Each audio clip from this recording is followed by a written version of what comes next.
That book started off initially to be a picture book because we realized that people have never seen, one-tenth of a percent of the pictures that we've taken over the years of the seafloor.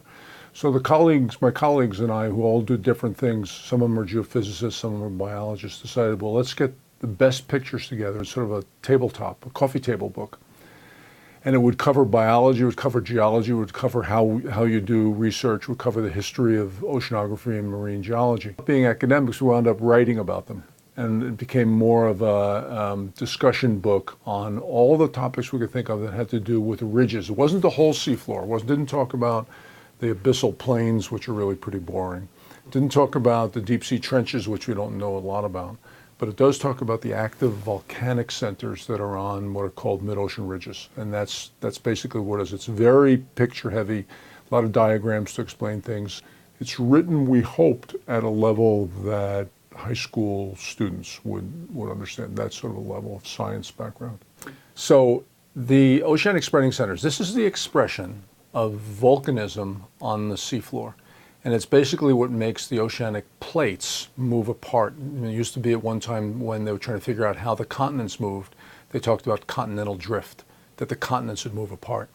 Well, the continents really didn't. They were basically part of a plate, of a rigid plate that sits on top of an area that's sort of mushy, that's got melt in it. And where that melt comes up, this melt is magma. That magma comes up at the mid-ocean ridge spreading centers, like the Mid-Atlantic Ridge or the East Pacific Rise.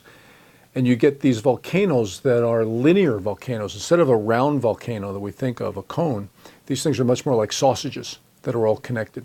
And they're all spreading apart at a given rate, and that's pushing the plates apart. So that's tectonics. The submersible Alvin is the premier submersible in the world. Where the science gets done and the technology gets done is in a sphere that's 6 feet across. It's a titanium sphere, completely sealed, so you're at atmospheric pressure in there. Basically sitting on this curved floor, on cushions on the floor, and looking out the windows, describing things. It's used for all sorts of research, everything from pure oceanography, looking at the chemistry of seawater, to looking at these hydrothermal vent fluids that come up where there are black smokers. Lots of life, giant tube worms are down there, and crabs, all sorts of exotic life. You've probably seen these things on TV one time or another.